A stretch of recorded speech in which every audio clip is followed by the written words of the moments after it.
Ya, selamat pagi. Pada pertemuan berikutnya, ini pertemuan kalian atau bahasan kita yang terakhir sebelum kalian masuk ke UTS. Jadi UTS sampai di sini materinya yaitu tentang teknologi fermentasi. Sebelumnya perlu saya jelaskan bahwa yang akan saya berikan kali ini adalah teknologi fermentasi yang berupa pendahuluan saja. Untuk lebih detailnya ada mata kuliah pilihan di prodi kita yaitu teknologi fermentasi yang akan diampu oleh rekan saya yang lain.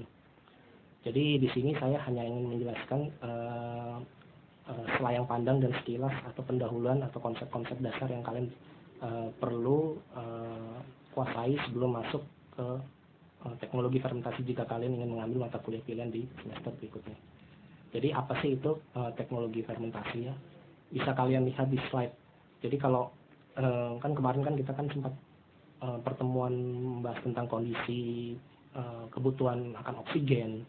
Lalu yang pertemuan yang sebelumnya ini malah tentang harus tidak ada oksigen atau dalam kondisi anaerobik supaya proses metabolismenya atau proses dalam bioproses kita ini lebih efektif. Nah, proses itulah yang disebut fermentasi. Jadi fermentasi itu spesifik kondisinya harus anaerobik.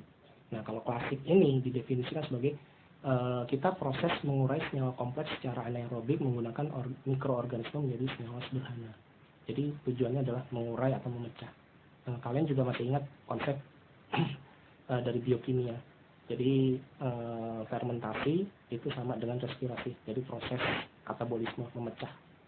Nah, tapi untuk modernnya lebih bergeser lagi, definisi fermentasi adalah mengubah suatu substrat menjadi bahan yang lebih berguna, dan ini ada istilah yang lebih luas ataupun lebih advance, yaitu kita harus mengontrol atau mengendalikan.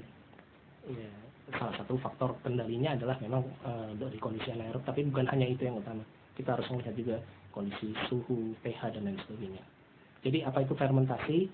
Adalah segala macam proses metabolisme yang melibatkan enzim, jasa trenik, proses reduksi, hidrolisis atau reaksi kimia lainnya yang dilakukan untuk melakukan perubahan kimia pada suatu substrat organik dengan menghasilkan produk yang lebih bermanfaat atau final produk yang useful. Dan bisa juga didefinisikan sebagai teknologi fermentasi merupakan aplikasi metabolik mikrobial untuk mengubah bahan baku menjadi produk yang bernilai purbaguna atau bernilai lebih tinggi.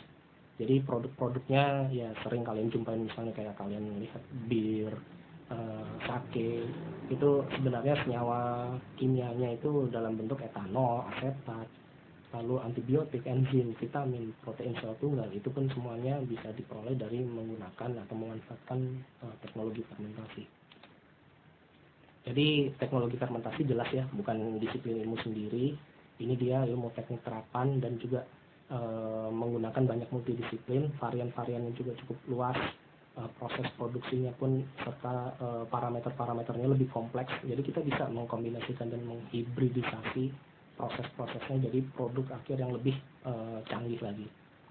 Jadi dia bisa mendasari industri yang lebih besar lagi, misalnya hingga bahkan sampai rekayasa genetik atau biologi molekuler.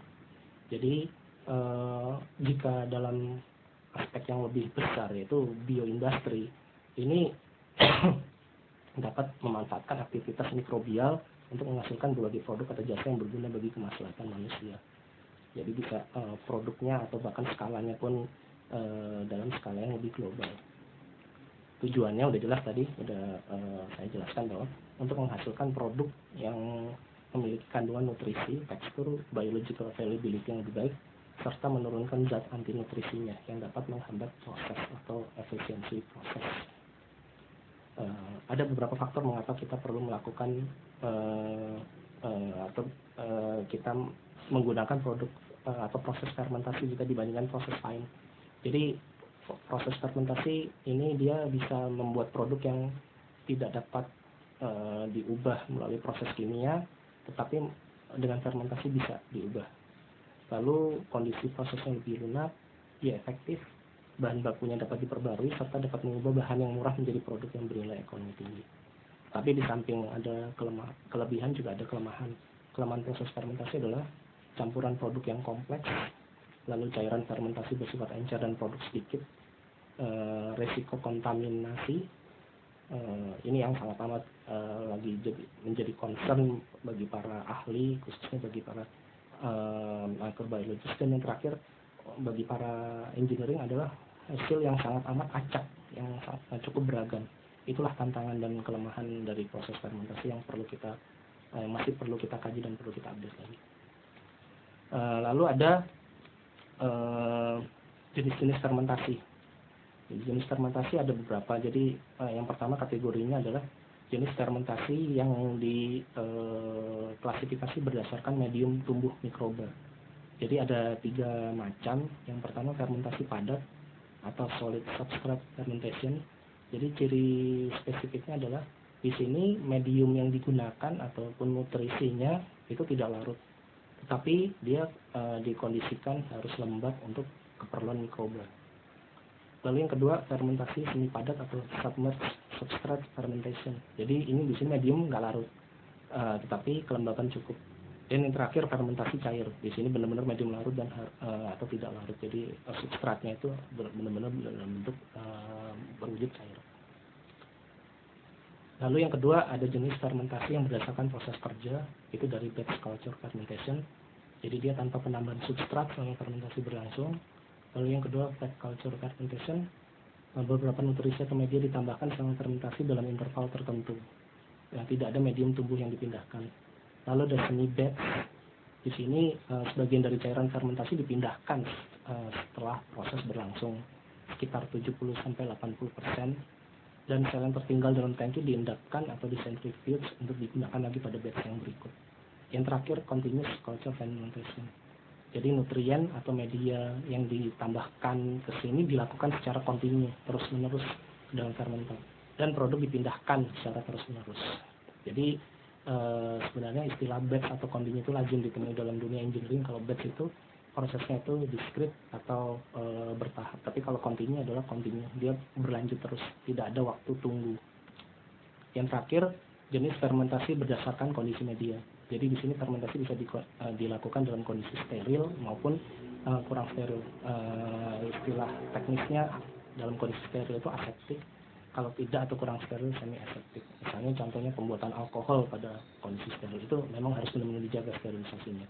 Tapi kalau semi aseptik bisa dengan misalnya kayak pembuatan tempe, kecap.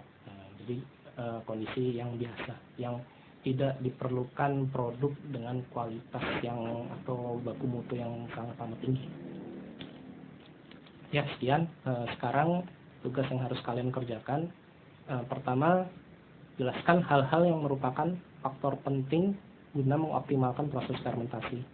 Jadi kalian cari, bisa mungkin dari modul ataupun dari buku ataupun dari internet, faktor-faktor apa aja yang bisa mengoptimalkan proses fermentasi yang kita lakukan. Lalu yang kedua, jika kita tinjau dari agen mikrobiologi merupakan aspek yang paling penting. Apa saja yang menjadi bahan pertimbangan pemilihan dalam suatu mikroorganisme untuk kita masukkan atau kita gunakan dalam proses fermentasi. Lalu yang ketiga, tidak bisa dipungkiri bahwa teknologi fermentasi harus melibatkan proses scaling up. Jadi dari lab, pilot, bahkan akhirnya industri. Beberapa hal penting yang harus dimiliki oleh sebuah fermenter untuk men-scale up apa saja? Coba kalian cari dan explore. Yang terakhir, ini tadi sebenarnya udah ada, tapi nggak apa-apa. Silakan kalian tambahkan lagi jika kalian menemukan yang lain. Sebutkan produk fermentasi yang kalian ketahui. Oke, terima kasih semuanya. Selamat pagi.